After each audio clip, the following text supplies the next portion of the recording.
नमस्कार, मैं पुनीत पाठक और आप देख रहे हैं मेरा मध्य प्रदेश। हेडलाइंस के बाद आपको दिखाते हैं मध्य प्रदेश की दिन भर की 4 बड़ी खबरें।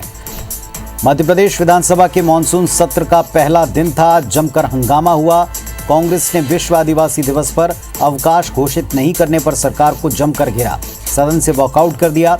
सत्ता पक्ष के इस बर्ताव को सरकार ने घड़ियाली आंसू बहाने वाला बताया और 15 नवंबर को जनजाति गौरव दिवस मनाने की घोषणा की।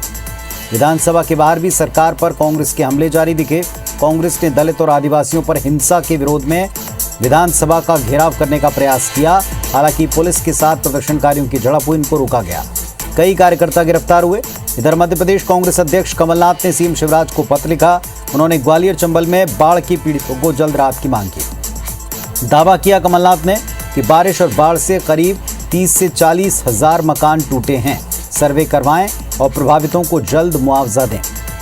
सावन का आज तीसरा सोमवार है और इस पावन अवसर पर उज्जैन के महाकाल मंदिर समेत सारे प्रदेश के शिवालयों में श्रद्धालुओं का तांता लगा हुआ है।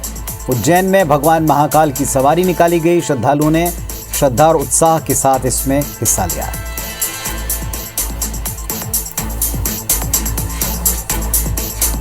चलिए अब आपको सबसे पहले आज की बड़ी खबर बताएं। कार्यवाही आज विधानसभा की हंगामे के साथ शुरू हुई।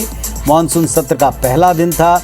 आदिवासी दिवस पर सरकार ने छुट्टी घोषित क्यों नहीं की, इस मुद्दे पर लगातार विपक्ष ने हंगामा किया और आखिरकार कार्यवाही को स्थगित किया गया। आदिवासी दिवस पर अवकाश घोषित नहीं करने के मुद्दे पर सदन के भीतर कांग्रेस ने विपक्ष ने जमकर नारे लगाए। इसी बीच दिवंगत सदस्यों को श्रद्धांजलि दी गई। कांग्रेस नेताओं ने विधानसभा के बाहर गांधी प्रतिमा के समक्ष नारेबाजी की। मुख्यमंत्री शिवराज सिंह चौहान ने 15 नवंबर को आदिवासी गौरव दिवस मनाने का ऐलान किया। कहा कि बिरसा मुंडा जयंती को गौरव दिवस के तौर पर मनाया जाएगा। शिवराज ने आरोप लगाया कि आदिवासी भाइयों के नाम पर कांग्रेस घड़ियाली आंसू बहा रही। उन्होंने कहा कि आदिवासियों के हित के लिए भाजपा सबसे ज्यादा हितैषी पार्टी।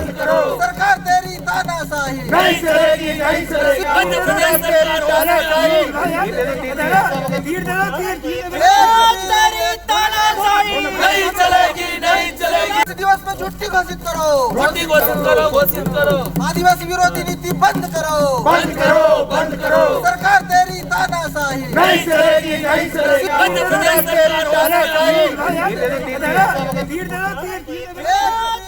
आदिवासी सम्मान के लिए और हमारी सरकार ने आदिवासी दिवस की छुट्टी घोषित करी थी। हर ब्लॉक को पैसा भेजा था और ये तो आदिवासी अपमान दिवस बन गया। मैंने तो आज सदन में श्रद्धांजलि अर्पित करी। भ्रम फैलाने के लिए घटिया राजनीति की, श्रद्धांजलि को बाधित किया और ट्राइबल्स के नाम पे घड़ियाली आंसू बहाए। ये कांग्रेस की स्तरहीन राजनीति है, घटिया सोच है। और आज मैं कहना चाहता हूं, हमारे ट्राइबल्स भाई बहनों के कल्याण में कोई कसर भारतीय जनता पार्टी की सरकार नहीं छोड़ेगी। 15 नवंबर जनजाति गौरव दिवस के रूप में मनाया जाएगा। उस दिन भी छुट्टी रहेगी।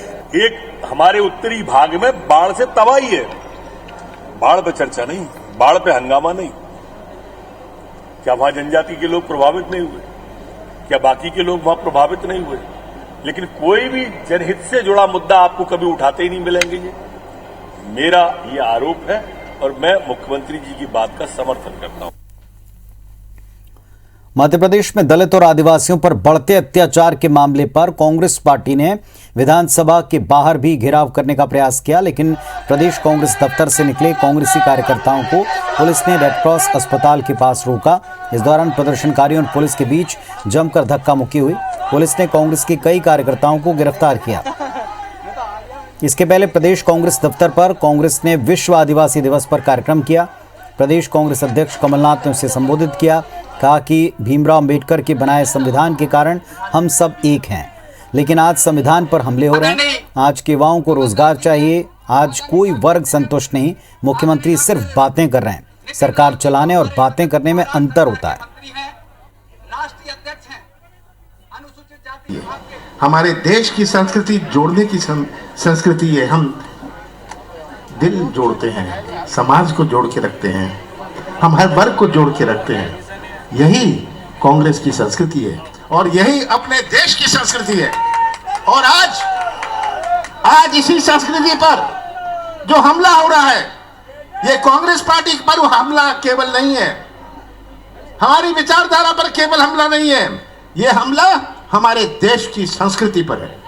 कमलनाथ जी के नेतृत्व में आज हम विधानसभा का घेराव करने जा रहे हैं, क्योंकि आए दिन हमारे दलित भाइयों बहनों और बच्चों पर जो अत्याचार हो रहे हैं, खासतौर से महिलाएं असुरक्षित हैं और भी बहुत सारी चीजें हैं जो कि हमारे जो दलित भाई हैं उनके साथ में न्याय नहीं हो रहा है और ये अत्याचार दिन पर दिन बढ़ता जा रहा है। और भोपाल से एक अहम खबर, कुछ ही देर बाद बीजेपी विधायकों की बैठक है मुख्यमंत्री आवास पर। मुख्यमंत्री आवास पर बीजेपी विधायकों के साथ एक मंथन होगा।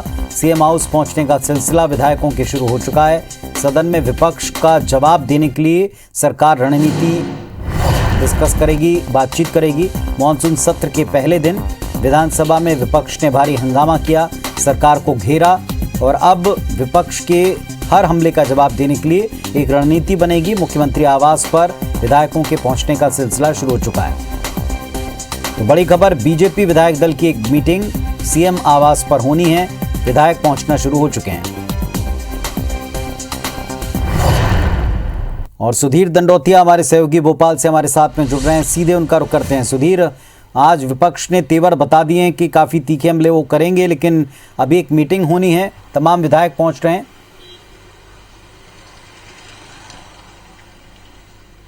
देखिए बिल्कुल पुनीत, बात करें तो कल कांग्रेस विधायक दल की बैठक हुई थी और उसका असर आज विधानसभा में देखने को मिला था। जिस तरीके से आक्रामक तरीके से, खासकर अगर बात करें आदिवासियों के मुद्दे पर, आज कांग्रेस ने सदन के अंदर जो हंगामा किया और सरकार को घेरा, जो आरोप लगाए गए, उसको लेकर सरकार की ओर से भी बड़ी घोषणाएं की गई। पर लेकिन आने वाले 3 दिनों तक ये हंगामा चल सकता है। लिहाजा बीजेपी को पता है कि अगर इस हंगामे से निपटना है तो अपने खुद के बीजेपी के विधायकों को इस जवाबी हमले के लिए तैयार करना होगा और कम से कम बीजेपी के विधायक सरकार की मुश्किल ना बढ़ाएं, सरकार के मंत्रियों की मुश्किल ना बढ़ाएं और कांग्रेस के विधायक अगर कोई आरोप लगाते हैं तो उन आरोपों का जवाब जब मंत्री दें तो उनका साथ बीजेपी के विधायकों को मिले।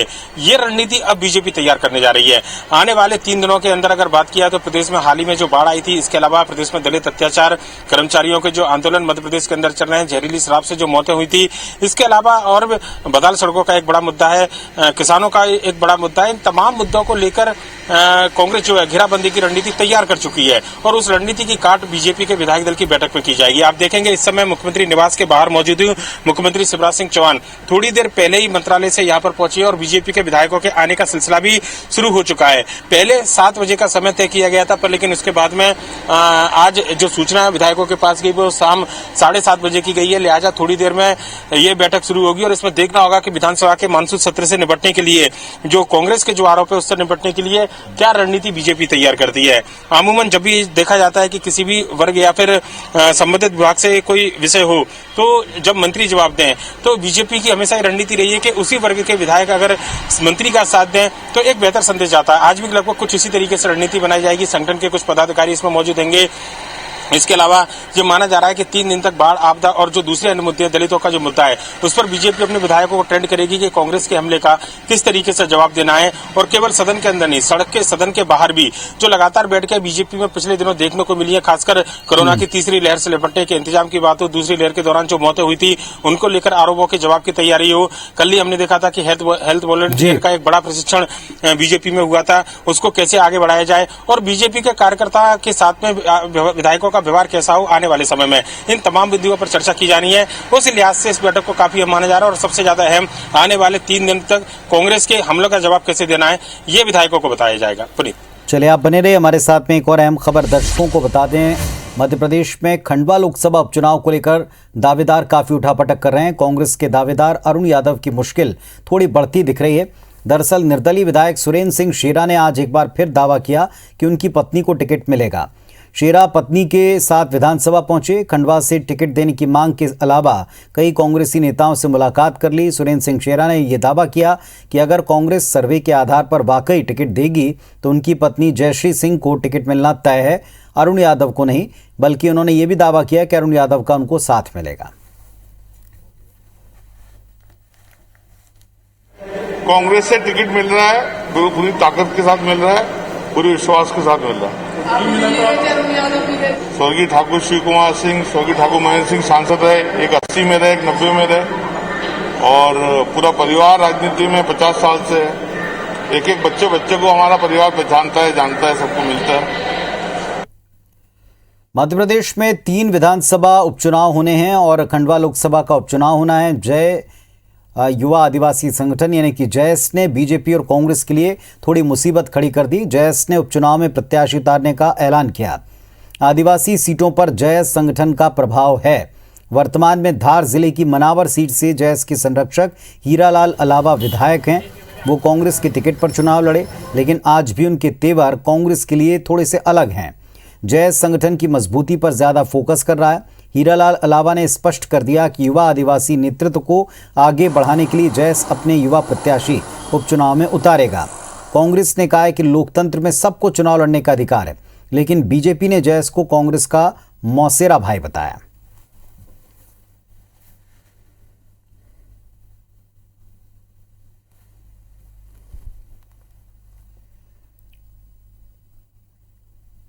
और हमारे सहयोगी सुधीर इस वक्त हमारे साथ लगातार जुड़े हुए हैं। सुधीर, उपचुनाव की सरगर्मियां किस कदर तेज हैं और सबसे बड़ी बात अब आ रही दावेदारी की, कांग्रेस के भीतर कह लें जैस की दावेदारी जो दोनों दलों के लिए शायद थोड़ी मुश्किलें बढ़ा सकती है। दावेदार अब खुलकर सामने आ रहे हैं।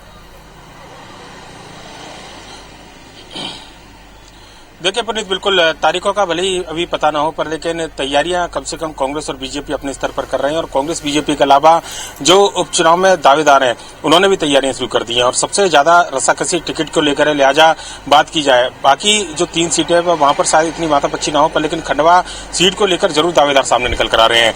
कांग्रेस की ओर से जहां पर अगर बात की जाए तो कांग्रेस की ओर से 3 बड़े दावेदार थे जिनके नाम की चर्चा थी, और यह माना जा रहा था कि कांग्रेस के लिए खंडवा में टिकट का चयन शायद ज्यादा मुश्किल नहीं होगा, क्योंकि अरुण यादव यहाँ से कद्दावर नेता है, प्रदेश अध्यक्ष रहे हैं, यहाँ से चुनाव लड़ चुके हैं, केंद्र में मंत्री रहे हैं। लिहाजा अरुण यादव की दावेदारी को सबसे ज्यादा पुख्ता माना जा रहा था। और कांग्रेस के लिए सबसे आसान अगर टिकट का चयन कहीं पर था तो खंडवा को लेकर था। पर लेकिन कांग्रेस की सरकार को समर्थन देने वाले और कांग्रेस के पुराने खांटी नेता सुरेंद्र सिंह सेरा, जो कि निर्दलीय विधायक है, पिछली बार बगावत होकर 2018 का चुनाव उन्होंने लड़ा था, और उसके बाद जब वो चुनाव जीत कर आए हैं तो अपने परिवार के 50 साल के संबंधों की दुहाई कांग्रेस से दे रहे हैं। भोपाल से लेकर दिल्ली तक वो लगातार दौड़ कर रहे हैं, और दिल्ली तक से आज विधानसभा के अंदर भी उन्होंने दावेदारी अपनी पत्नी के लिए जताई और यहाँ पर कांग्रेस के तमाम नेताओं से मुलाकात की। वहीं पर एक और संगठन जैस, जिसकी बात करें, जो कांग्रेस के साथ में इस बार मिलकर चुनाव लड़ा था, और हीरालाल अलावा जो जैस के संयोजक माने जाते हैं, फाउंडर मेंबर हैं जैस के, वो खुद अगर इस बात को कहते हैं कि उपचुनाव के अंदर जैस नए नेतृत्व देने की तैयारी में है, तो निश्चित तौर पर यह कांग्रेस के लिए मुश्किलें बढ़ा सकता है। हालांकि पूर्व मुख्यमंत्री कमलनाथ का जो रणनीति होगी चुनाव को लेकर, वो आखिरी रणनीति होगी और उसके बाद ही सारी चीजें फाइनल होंगी, पर लेकिन उससे पहले इस तरीके की दावेदारी ये निश्चित तौर पर कांग्रेस के लिए तो मुश्किलें बढ़ा रही है। और कांग्रेस से ज्यादा जो पूर्व प्रदेश अध्यक्ष है कांग्रेस का अरुण यादव, उनके लिए ज्यादा मुश्किलें खड़ी कर रही है। हालांकि कांग्रेस का यह कहना है कि सर्वे के आधार पर टिकट दिए जाएंगे, और इस बात पर भी सेरा का दावा है कि अगर सर्वे सच्चा हुआ तो टिकट उनको मिलेगा। तो देखना होगा कि दावों में कितनी दम है, पर लेकिन दावेदारी कम से कम यहाँ पर पुरजोर तरीके से देखी जा रही है। और कांग्रेस के लिए सबसे आसान जो सीट मानी जा रही थी टिकट चयन को लेकर, उस सीट पर जरूर मुश्किलें खड़ी होती हुई नजर आ रही है। पुनीत, चलिए देखते हैं कि अब ये दावा किसका जाकर टिकट के तौर पर सही साबित होता है, फिर बाद में जीत या हार ये तो जनता तय करेगी। बहुत शुक्रिया आपका इस पूरे अपडेट के लिए। कोरोना की तीसरी लहर की आशंका के बीच में इंदौर जिला प्रशासन ने बच्चों में एंटीबॉडी टेस्ट करने के लिए सीरो सर्वे शुरू कर दिया। सीरो सर्वे के लिए 50 टीमें बन गई हैं, जो इंदौर के 85 वार्डों में 25 वार्डों में जाकर के बच्चों के सैंपल जमा करेंगे। करीब 2000 सैंपल लेने का लक्ष्य है। संभागीय आयुक्त ने बताया एनसीडीसी दिल्ली से 50 लाख रुपए की एक जांच मशीन और 60 लाख की जांच किट मेडिकल कॉलेज को मिलने वाली है, और इसकी मदद से एमजीएम मेडिकल कॉलेज में सैंपल की टेस्टिंग होगी। आने वाले 2 महीने में 3 राउंड सर्वे करके बच्चों में एंटीबॉडी का स्तर परखा जाएगा। ये साफ हो जाएगा कि बच्चों में एंटीबॉडी कितने दिन में विकसित हो रही है। 1800 के करीब सैंपल्स लेने हैं, सारा डाटा तैयार हो गया है, ऐप बेस्ड सर्वे होगा। खुशी की बात यह है कि कहीं मैं पढ़ रहा था कंफ्यूजन था टेस्टिंग का, टेस्टिंग के लिए हमें ही मशीन प्राप्त हो रही है, हमें फ्री 60 लाख की किट भी प्राप्त हो रही है। टेस्टिंग हमारी एमजीएम के एमवाई लैब में ही होगी। मध्य प्रदेश में मौसमी बीमारियों का खतरा बढ़ता जा रहा है। कई जिलों में डेंगू, मलेरिया, चिकनगुनिया के मामले सामने आने लगे हैं। राजधानी भोपाल में भी मौसमी बीमारियों ने दस्तक दे दी। जिला मलेरिया विभाग से मिली जानकारी के मुताबिक इस सीजन में अब तक डेंगू के 32 मामले सामने आ चुके हैं। जबलपुर में कुछ ऐसे ही हालात हैं। शहर की घनी और निचली बस्तियों में संक्रामक बीमारियों के मरीजों की संख्या दिन ब दिन बढ़ रही है।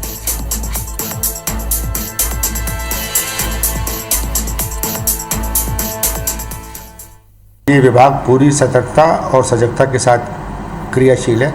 इस दिशा में जहाँ भी केस निकल रहे हैं वहाँ पर हम कैंप लगा रहे हैं। वहीं पर पूरे दिन पूरी टीम उपस्थित रहती है और प्रचार प्रसार, लार्वा का सर्वेकरण और लार्वे के बाद जो मिलते हैं उनको नष्ट करने की कार्यवाही वहीं के वहीं की जा रही है। चल रहा है, छिड़काव का काम भी चल रहा है। इसको और बढ़ाने की आवश्यकता है कि अनुसार नगर निगम को भी हम अवगत कर रहे हैं। अगर कोई डेंगू के केसेस मिलते हैं तो उनको तत्काल रिपोर्टिंग करें और उनको अपन एहतियात के तौर पे हम क्या कर सकते हैं वो सारी चीज़ें अपन को बताना उनको, और जितना ट्रीटमेंट पार्ट से है वो कराए उनको। बराबर उसको वॉचिंग कर रहे हैं क्योंकि दूसरे जिले में भी अगर डेंगू के केसेस रिपोर्टिंग हो रहे हैं तो बट नेचुरल है कि अभी आसपास हम लोगों के पास भी आएगा डेंगू केसेस। ग्वालियर में 2 सगी नाबालिग बहनों से कथित गैंगरेप के मामले में नाटकीय मोड़ आ गया। इस मामले से जुड़े 2 वीडियो सोशल मीडिया पर वायरल हो रहे हैं। इसमें पीड़ित बताई जा रही लड़की खुद को बालिग बताकर गैंगरेप की वारदात को झुठला रही। वीडियो में गैंगरेप की कथित पीड़ित आरोपियों को निर्दोष बताते हुए आरोपी सतीश कुशवाहा को अपना पति बता रही है और मर्जी से उसके साथ रहने की बात कही। 3 अगस्त को डबरा के देहात थाने में कथित पीड़ित के पिता ने शिकायत दर्ज कराई थी कि शिवपुरी में रहने वाले अजीत, प्रमोद और सतीश कुशवाहा ने उनकी बेटियों के साथ गैंगरेप किया। एक बेटी को बहला फुसलाकर अपने साथ ले गए। दोनों वीडियो सामने आने के बाद पुलिस अब नए सिरे से जांच में जुटी है। पुलिस ने 10वीं की मार्कशीट के आधार पर कथित पीड़ित को नाबालिग माना है। इसको विवेचना के दौरान ये आया कि ये इसको नाबालिग लिखा गया था, वो बालिग है। 10th की मार्कशीट से तथ्य उजागर हुआ। उसमें डबरा देहात थाने में उसकी गुमशुदगी भी कायम है। वीडियो आया है वो पुलिस के पास पहुंचा, उसकी जांच की जा रही है। और जो हाईकोर्ट में रिट लगी उसमें भी 10 तारीख है जो कल है। लड़की की दस्तयाबी के प्रयास किए जा रहे हैं। सिवनी के लालपुर गांव में एक महिला ने अपने 2 बच्चों के साथ कुएं में कूदकर जान दे दी। महिला ने ऐसा आत्मघाती कदम क्यों उठाया, फिलहाल इसका खुलासा नहीं हुआ। बताया जा रहा है कि 25 साल की छाया रविवार को अपने 2 साल के बेटे अथर्व और 3 साल की बेटी भावी को लेकर घर से निकली। दूसरे दिन सुबह कुएं में तीनों की लाश मिली। बरघाट पुलिस ने मौके से जाकर तीनों के शव कुएं से निकाले, पोस्टमार्टम के लिए भेजा।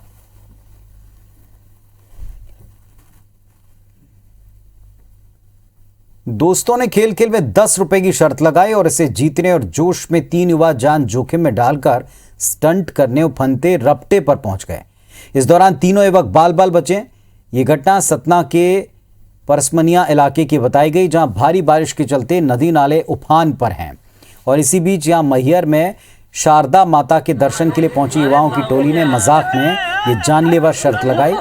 महज 10 रुपए के लिए 3 युवक बाइक लेकर नदी के रपटे को पार करने पानी में उतर गए।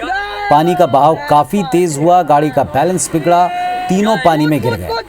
हालांकि तीनों ने किसी तरह खुद को संभाल तो लिया, लेकिन बाइक को बहने से बचा नहीं पाए। और इस खतरनाक स्टंट को देखने के लिए वहां मौजूद एक युवक ने जो वीडियो बना रहा था, इसे सोशल मीडिया पर वायरल कर दिया। तो आप तस्वीरें देखें। इस तरह का जोखिम ना उठाएं तो बेहतर है, क्योंकि ये जोखिम जानलेवा साबित हो सकता है। ये सेल्फी का चक्कर हो, शर्त लगाने का चक्कर हो। देखें आप, 3 युवा जोश में निकले मात्र 10 रुपए की शर्त पर, लेकिन अपनी बाइक गंवा बैठे। लेकिन गनीमत उससे भी ज्यादा ये रही कि इनकी जान बच गई। शर्त ये लगी थी कि कौन तीनों बाइक पर बैठकर इसे आगे पार कर पाता है। एक रपटा जिस पर तेज बहाव काफी तेज दिख रहा है सामने। 2 लोग धक्का लगाते रहे, बीच धार में पहुंचे हैं और वहां बहाव इतना तेज था कि बाइक तो बह गई। गनीमत ये रही कि इन तीनों की जान बच गई। शिवपुरी के बैराड़ ब्लॉक के गाजीगढ़ धोरिया रोड पर एक बड़ा हादसा होने से उस वक्त टल गया जब नदी के ऊपर पुल पर पानी का तेज बहाव था और एक युवक अपनी बाइक से निकलने की कोशिश कर रहा था। तभी तेज बहाव के चलते युवक खुद को संभाल नहीं पाया और अपनी मोटरसाइकिल समेत पानी में बहने लगा। ये अच्छी बात थी कि वहां मौजूद लोगों ने युवक को बहने से बचाया, नदी से बाहर निकाल लिया। हालांकि युवक की बाइक नदी में बह गई। तो यहाँ भी वही जोखिम में अपनी जान को डाला, बाइक समेत पार करने की कोशिश की, बाइक समेत बह गए। अच्छी बात यह रही कि लोग मौजूद थे और लोगों ने पकड़कर युवक को तो बाहर निकाल लिया, बाइक जरूर बह गई।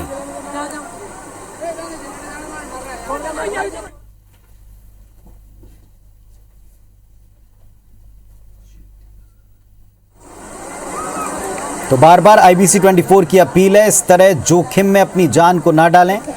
एक युवक जो बाइक समेत पार करने की जोखिम को उठा रहा था, बह गया। देखें आप, बड़ी मुश्किल से जो वहां मौजूद लोग थे, तैराक थे, उन्होंने उसे बचा लिया। बाइक बह गई लेकिन युवक की जान इसमें भी बच गई है। गनीमत इस बात की थी कि लोग मौजूद थे। मोटरसाइकिल छोड़ दो भैया। बार बार अपील है कि उफनते नदी, नाले, रपटे, इनके पास सेल्फी लेने, शर्त लगाने या फिर केवल खुद को हीरो साबित करने के लिए इस तरह के जोखिम ना उठाएं। भारी पड़ सकता है, जानलेवा साबित हो सकता है। इस बुलेटिन में फिलहाल इतना ही। नमस्कार।